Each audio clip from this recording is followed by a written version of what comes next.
we all are witness how this corona pandemic is spreading and becoming a serious threat for our health.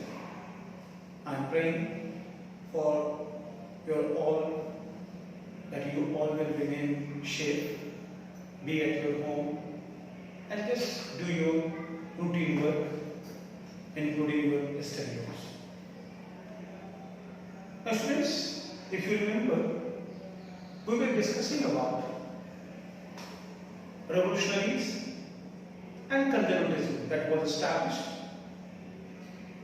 after the death of Napoleon in 1815, and then after Metternich age was started in Europe, and that was ended in 1830. Actually, with the revolution that took place in France, the conservatism was going to be uprooted. It was the first incident that had given a great blow to the conservatism.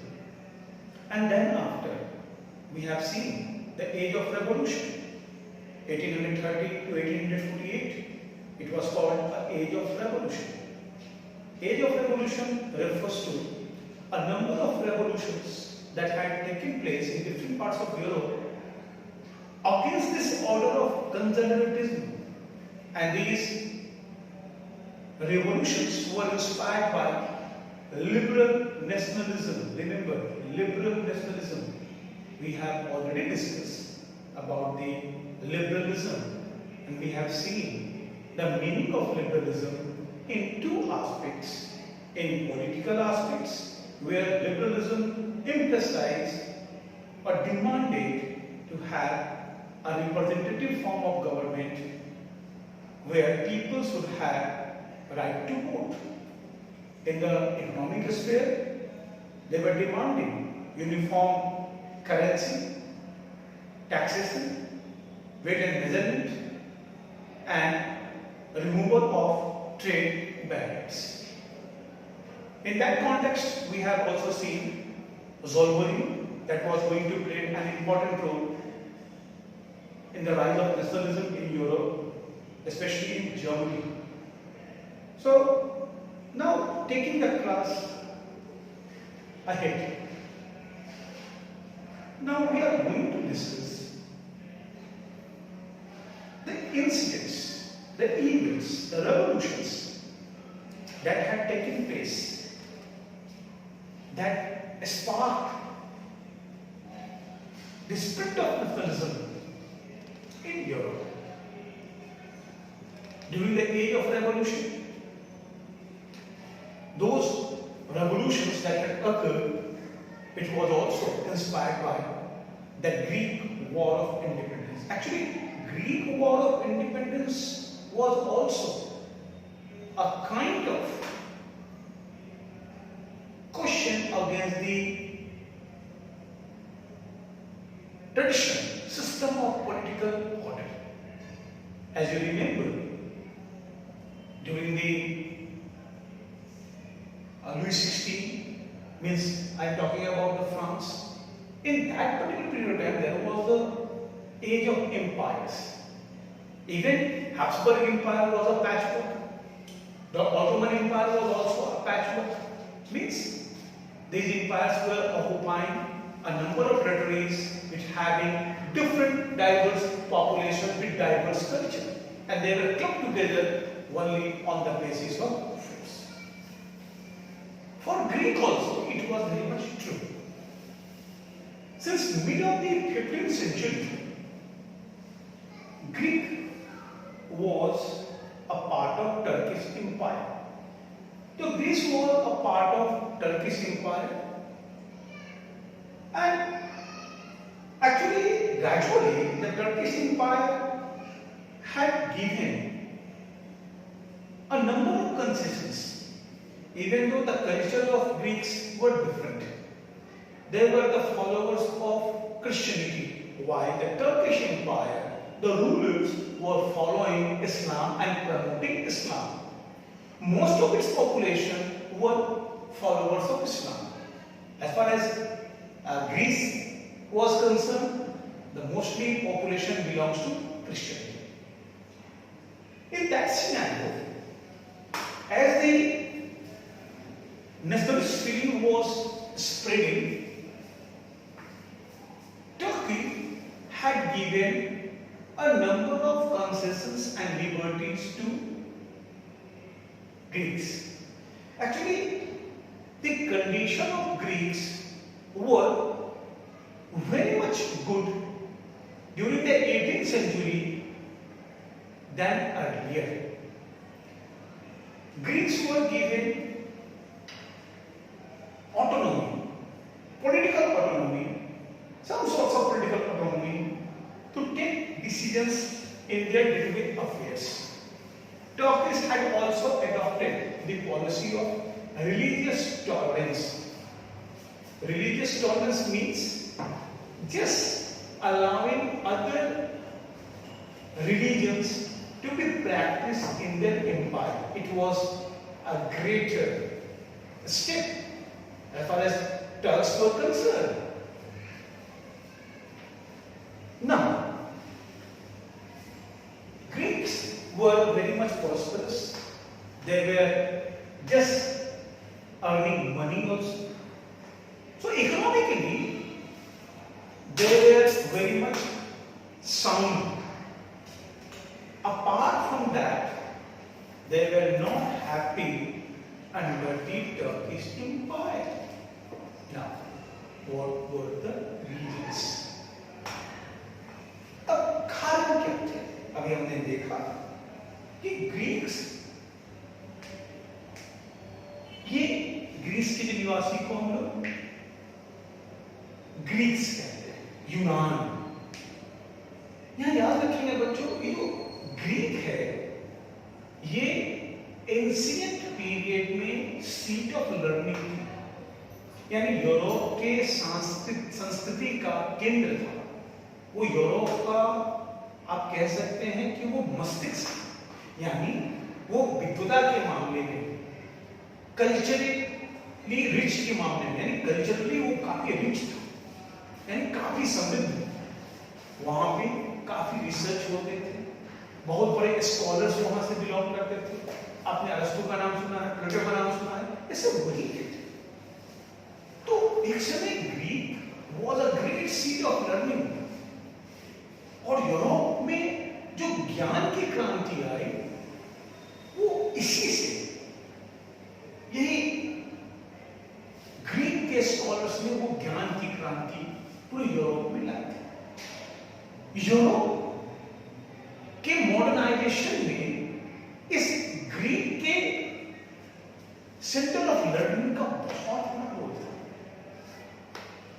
तो Greek के ancient culture से सभी European countries प्रभावित थे, और they were all having sympathy with the Greeks when the Greek become a part of the Turkish Empire. तो बच्चों, एक चीज तो समझ में आ जानी चाहिए कि ग्रीक के प्रति पूरे यूरोप में एक सहानुभूति की लहर थी, क्योंकि ग्रीक की कल्चर काफी रिच थी, जो पूरे यूरोप को इंस्पायर करती थी। अब दूसरी बात मैंने बताया कि इवन की Greeks were enjoying some sorts of facilities, concessions in Turkish empire in comparison to the other empires. Greeks were having some sorts of facilities, जैसे मैंने कहा कि ग्रीक के अंदर, ग्रीक्स के लोगों को टर्की एम्पायर में रिलीजियस इंटॉलरेंस का सामना नहीं करना पड़ता था। Turkish empire was very much tolerance in terms of religion, यानी धर्म के मामले में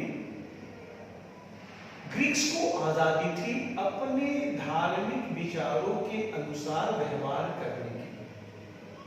अर्थात इस बात को ध्यान रखेंगे कि टर्किश एम्पायर, उसके रूलर पूरी तरीके से इस्लाम को मानने लगे, जबकि Greeks were the followers of Christianity. परंतु यहां उन्हें के अनुसार व्यवहार करने की आजादी थी।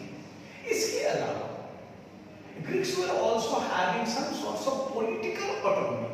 मैंने लिखा भी है, ये पॉलिटिकल ऑटोनॉमी का मतलब क्या होता है, अर्थात उन्हें राजनीतिक क्षेत्र में, प्रशासन के क्षेत्र में कुछ अधिकार दिए गए थे, उन्हें सप्रेस पूरी तरीके से नहीं किया गया।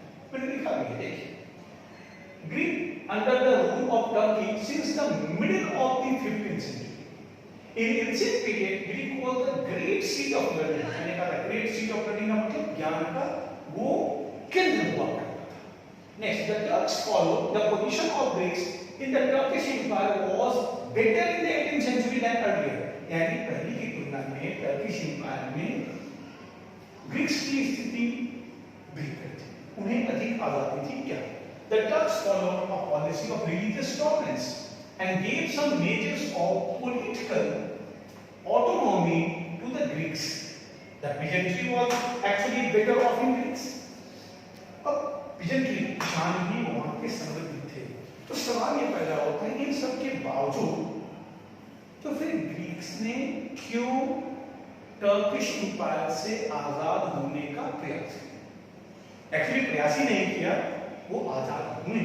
इसे हम ग्रीक वॉर ऑफ इंडिपेंडेंस कहते हैं, जिसने यूरोप में सबसे पहली बार स्पार्क किया नेशनलिज्म को, कि कैसे एक छोटा टेरिटरी एक बड़े एम्पायर से लड़ करके अपनी आइडेंटिटी को साबित करते हुए नेशनलिज्म की भावना से प्रेरित होकर के एक स्वतंत्र देश के रूप में सामने उभरता है। तो ये ग्रीक वॉर ऑफ इंडिपेंडेंस बहुत जरूरी है। तो हम बात कर रहे थे कि अगर Greeks were happy, then why they were mobilized against Turkish Empire? अब उन कारणों की तलाश करते हैं। तो सबसे पहले वहां एक चीज थी, subjected to heavy taxation। Greeks were subjected to heavy taxation, यानी अन्य लोगों की तुलना में ग्रीक्स के ऊपर अधिक टैक्स इंपोज किए गए थे टर्किश एम्पायर में। तो असंतोष का एक बड़ा मुख्य कारण। दूसरा, जो टर्किश लॉ कोड थी वो पार्शियल थी, ग्रीक्स के प्रति भेदभाव की नीति अपनाती थी और लॉ कोड के थ्रू ग्रीक्स को जस्टिस नहीं मिलती थी। अर्थात कि वहां पे टर्किश लॉ को फेवर करती थी अपने दूसरे फॉलोअर्स को तुलना में, किसके? ग्रीक्स के। ध्यान रखिएगा, धर्म एक बहुत बड़ा परिवर्तन का कारण होना। मैंने बार बार एम्फसाइज किया कि टर्किश एम्पायर एक इस्लामिक एम्पायर थी, जबकि Greeks were the followers of Christianity. Even though Turkish were following the religious tolerance, policy of religious tolerance, but practically ये चीजें नहीं हो पा रही थी, जिसके कारण समस्या पैदा होती थी और ये लॉ कोड में दिखता था। Next, Greeks were seen and treated as an inferior race। inferior यानी दोयम दर्जे के, यानी बाकी टर्किश खुद को उनसे श्रेष्ठ समझते थे, सुपीरियर समझते थे और इनको अपने से नीच समझते थे। सामाजिक रूप से आप व्यक्ति का, पूरे समुदाय का अपमान कर रहे हैं। ध्यान दीजिए, इकोनॉमिक प्रॉस्पेरिटी है, ये संबद्धता क्यों बढ़ रहे हैं? इन्हें आपने कुछ अधिकार दिया, परंतु सामाजिक दृष्टि से आपने इनको हेय दृष्टि से रखा, सामाजिक दृष्टिकोण से इनको बिल्कुल आपने सम्मान नहीं दिया। तो ध्यान दीजिएगा, ये मानव स्वभाव है। पेट की आग बुझानी जरूरी है, परंतु सम्मान मानव के लिए उससे प्रथम स्थान आता है। आपने मुझे गौर किया है, रामकृष्ण की पूरी एक हिंदी साहित्य के महान व्यक्ति रहे, साहित्यकार रहे, उन्होंने एक कहानी लिखी, निबंधात्मक कहानी है, गेहूं और गुलाब। उसमें उन्होंने ये बताया कि मानव और पशु में क्या अंतर है। उस क्रम में उन्होंने बताया कि यदि आप मानव के किसी पशु के शरीर की तुलना करें तो आमतौर पे आप ये पाएंगे कि पशु के सर, हृदय और पेट एक सीध में होते हैं।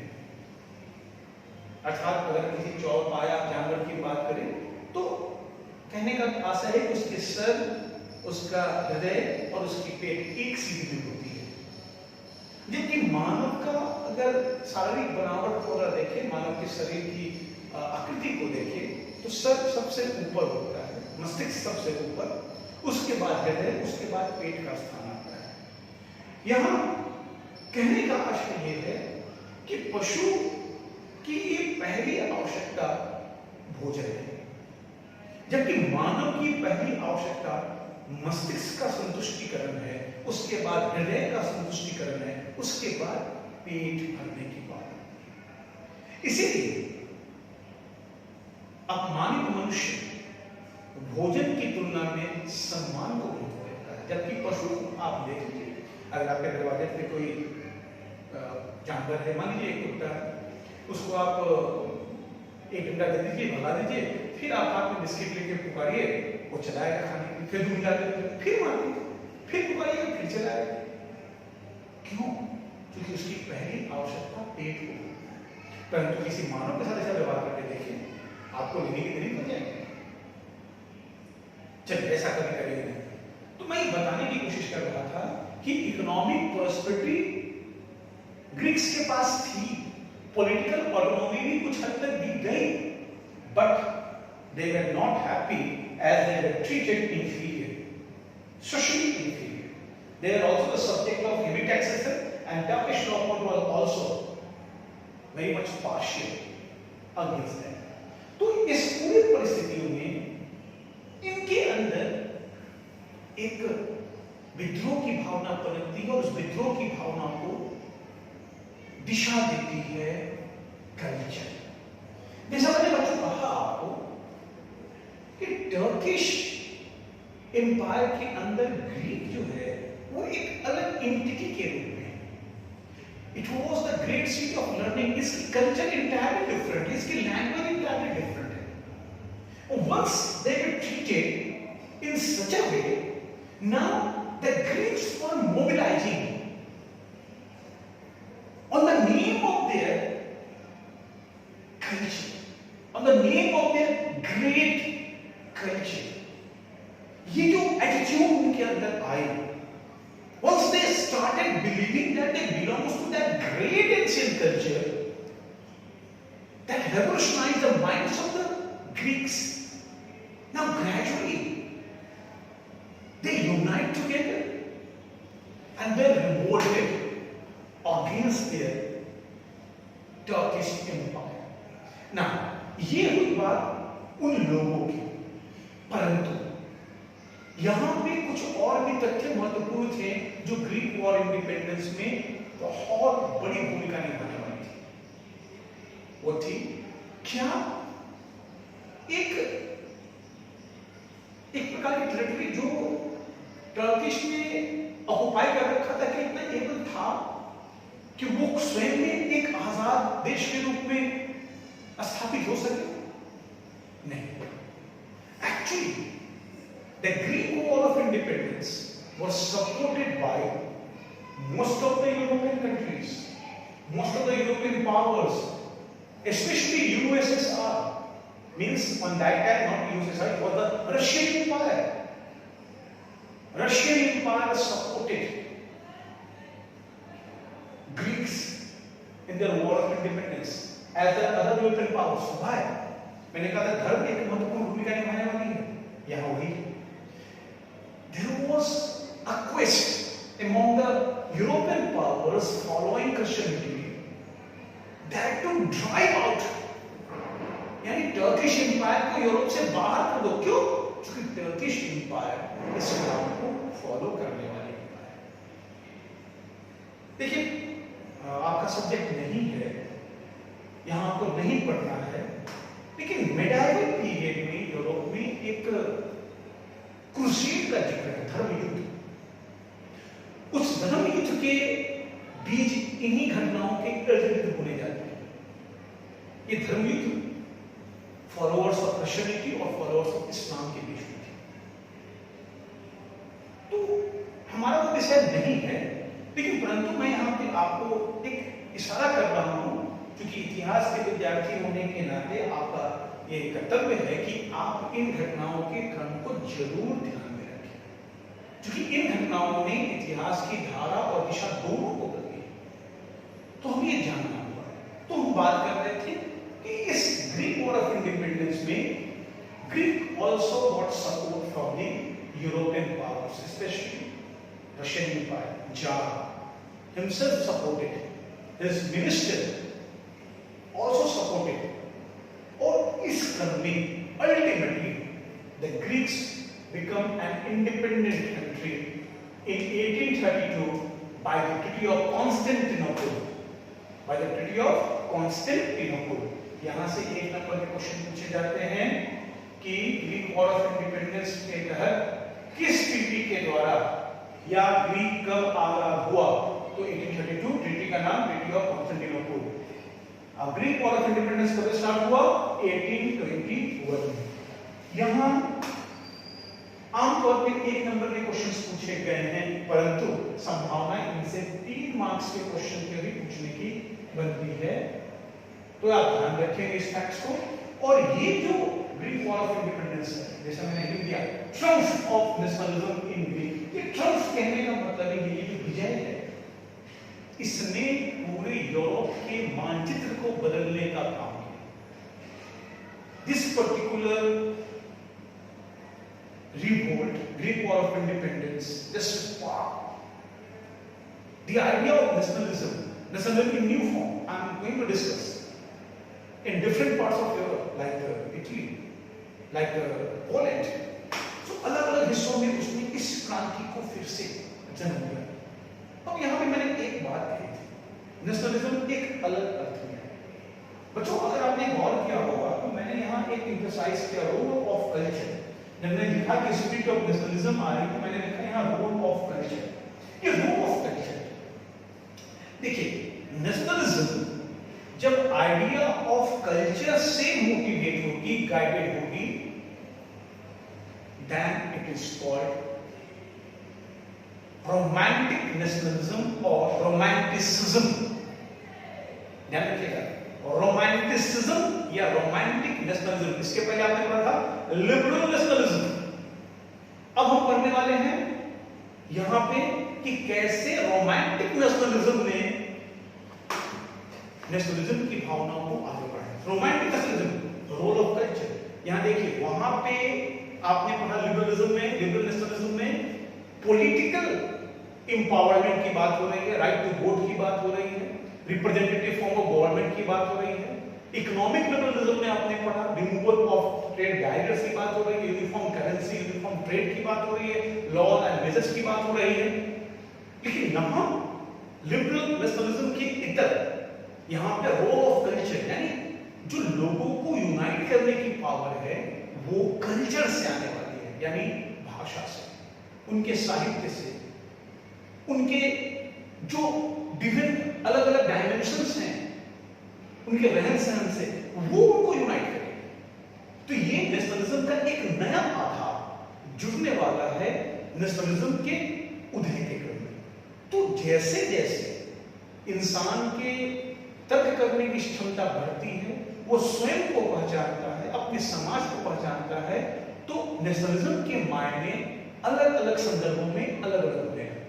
लेकिन मूल रूप से नेशनलिज्म उनके स्वयं की आइडेंटिटी की बात करती है, यानी एक समूह के रूप में उनके परिचय की बात करती है, जिसके अंदर एक एकता की भावना निश्चित रूप से होगी। तो नेक्स्ट हम लोग पढ़ने वाले हैं रोमांटिक नेशनलिज्म या रोमांटिसिज्म।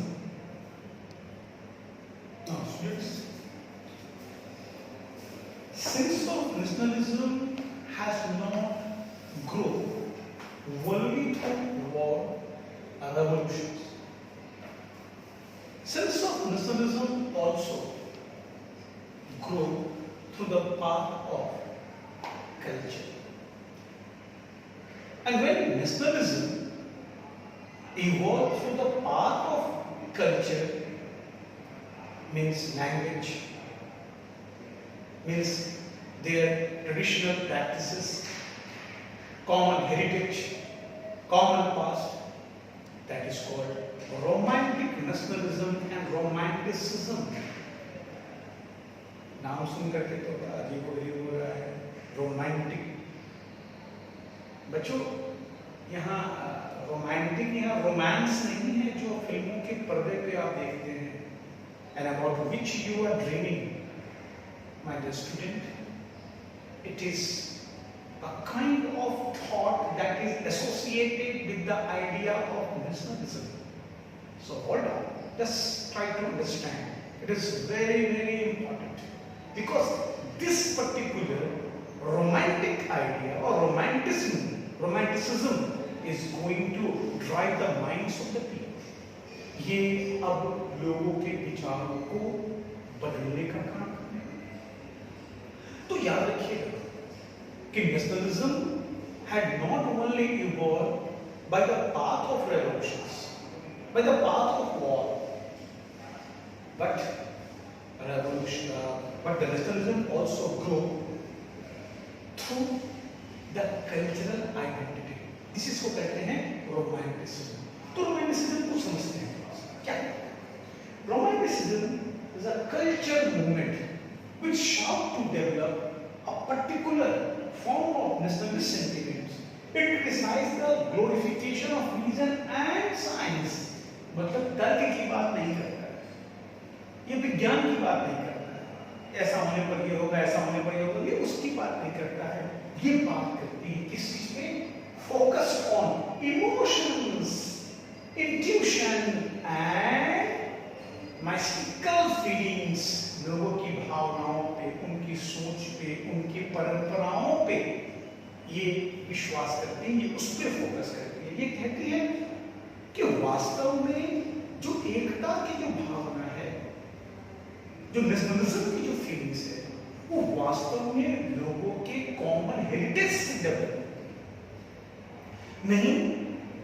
मतलब ये इस बात को क्रिटिसाइज करते हैं कि भाई किसी को सताया गया, किसी पे अधिकार किया गया, उनको अधिकार नहीं दिए गए, इसलिए उन्होंने विद्रोह करके नेशनलिज्म फीलिंग को लाया। उन्होंने कहा नहीं, उसकी तुलना में महत्वपूर्ण है उसके ये कल्चरल डायमेंशंस, उसकी common past, common history, common language, common tradition, common practices, common religion, ये उनकी कल्चर का पार्ट है। ये नेशनलिज्म के लिए मूल कारण है। ये कौन कहते हैं? रोमांटिक पोएट और स्कॉलर्स। यही है रोमांटिसिज्म। ये साइंस और रीजन्स के ऊपर फोकस नहीं करते हैं, ये फोकस करते हैं कल्चरल एस्पेक्ट्स। अब romantic artist and poets put their efforts to create a sense of shared collective heritage, shared collective heritage, जो सब लोग साझा करें।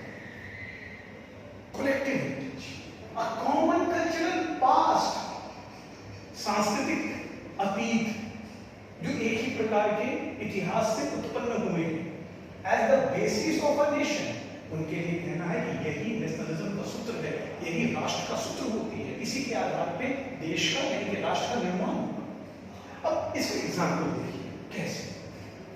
एक German philosopher Johann Gottfried Hegel, तो जोहान गॉटफ्रीड हेगेल 1744 और 1803 के बीच का ये का पीरियड है।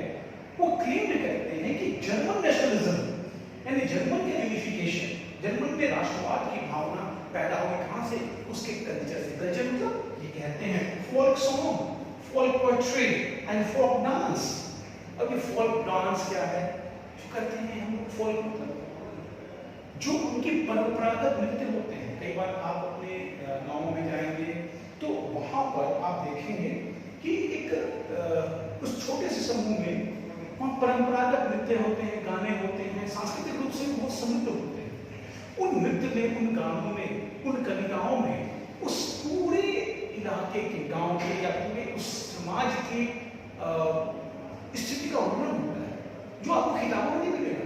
वो संस्कृति वहां जीवित होती है, उसकी कोई किताब नहीं। लोकगीत में किसी पर्व का, किसी धार्मिक उत्सव का आपको चर्चा मिल जाएगी। आज के समय में तो कई पर्व जो हमारे यहाँ महत्वपूर्ण 30 त्योहार होते हैं, उसको मनाने की विधि भी लोग भूल गए, क्योंकि अब सब कुछ इंटरनेट के थ्रू होता है, मोबाइल के थ्रू होती है, रिकॉर्डेड चीजें भी होती है।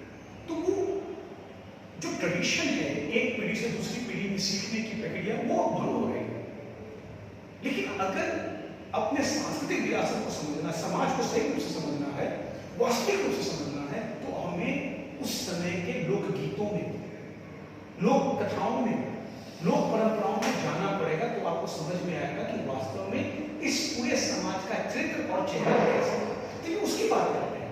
ये कहते हैं कि जर्मन जो नेशनलिज्म है वो इन्हीं कल्चरल एस्पेक्ट से आया और इसको उन्होंने कहा कि true spirit nation was popularise होने किया कि वो तभी आएगी जब हम इस चीजों को फोकस करें। और यहाँ पे एक उन्होंने वर्ड दिया दास वोल्फ, ये कॉमन पीपल के अंदर जो परंपराएं थी, राजा रजवाड़ों के बीच नहीं, अरिस्टोक्रेट्स के बीच नहीं, प्रिस्ट के बीच नहीं, क्लर्जी के बीच नहीं, कॉमन पीपल के बीच जो उनके ट्रेडिशनल प्रैक्टिसेस थे, कल्चरल प्रैक्टिसेस थे, वो उन्हें बांधेगी, वो उन्हें राष्ट्रीयता के सूत्र में बांधेगी। ये महत्वपूर्ण है।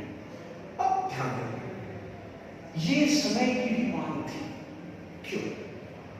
Actually there were a large section of society in Europe that was illiterate.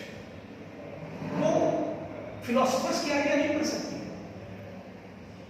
वो किताबें नहीं पढ़ सकती है, नई विचारधाराओं को नहीं समझ सकती है, साइंटिफिक रिसर्च को नहीं समझ सकती है, वो डिस्कवरीज को नहीं समझ सकती है। लेकिन वो लोकगीत, लोक कथाएं, नृत्य, संगीत की भाषा के द्वारा राष्ट्रीयता की भावना अगर संपादित की जाए तो वो उसे समझ सकती है। तो it was a great demand of that time that the idea of nationalism should be transformed in such a way so that it could also reach to the illiterate audience, and that was the excellent way.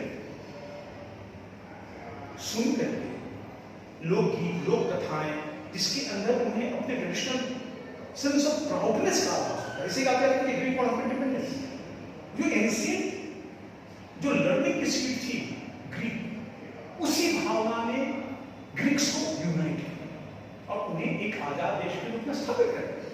ये भी उसी बात को कर रहे हैं। और इसे एक सबसे अच्छा एग्जाम्पल, बेहतरीन एग्जाम्पल पोलैंड में मिलता है। पोलैंड 3 बड़े एम्पायर्स में बटा, Russia, Austria and Prussia. They were divided, Poland. So there was no Poland as such a country over there, since it was divided. But gradually, even though there was no territory at all, but this Polish culture was very much strong. देखिए, जब जिस part पे Russia ने occupy कर लिया, तो Russia ने क्या किया, उस इलाके पे, पोलिश इलाके पे जिस पे उसने कब्जा किया था, वहां से पोलिश लैंग्वेज को उन्होंने अबैंडन कर दिया और रशियन लैंग्वेज को इंट्रोड्यूस कर दिया। कैसे देखिए कल्चर प्ले करती है। Now what had happened, traditionally the Polish people were refused to adopt that particular language, they resisted. Even जो क्लर्जी थे, जो प्रिस्ट थे, उन्होंने भी रेसिस्ट किया। चर्चेज में वो पोलिश लैंग्वेज का इस्तेमाल कर रहे थे। इसके खिलाफ रशियन एम्पायर ने बहुत कठोर कदम उठाए और इन लोगों के ऊपर कार्रवाइयां की, जेलों में डाला गया, मारा गया। इसने उस पूरे टेरिटरी में एक सेंस ऑफ यूनिटी को इंस्पायर किया। भले ही टेरिटरी में नहीं थी, उनकी कोई एक भूखंड नहीं थी, वो टूटे हुए थे, अलग अलग टुकड़ों में बटे हुए थे, लेकिन उनकी कल्चर कॉमन थी। उस कल्चर ने सबसे पहले रशिया के अंदर, जो बाद रशिया के अंदर कब्जे में था पोलैंड का, वहां उनकी अपनी कॉमन आइडेंटिटी की लड़ाई शुरू करें और इसके साथ साथ बाकी हिस्सों में भी, जहां जो जो हिस्से पोलैंड के अलग अलग राज्यों, रशिया और ऑस्ट्रिया के कब्जे में थे, वहां भी आंदोलन। और बाद में कालांतर में पोलैंड में भी एक राष्ट्रीयता की भावना का संचार हुआ, पोलैंड की एक इंडिपेंडेंट कंट्री के रूप में एस्टैब्लिश। तो रिमेंबर, ध्यान रखिएगा कि नेशनलिज्म केवल आंदोलन के रास्ते, क्रांति के रास्ते नहीं आती है, इसके साथ साथ कल्चर का भी रोल बहुत महत्वपूर्ण होता है और ये रोमांटिसिज्म याद करना है। नेक्स्ट टॉपिक जो अब हम पढ़ेंगे वो एक नए फेज में हम इन करने वाले हैं। एक पढ़ेंगे 1848 का लिबरल्स का मूवमेंट, ये बहुत इंपॉर्टेंट है।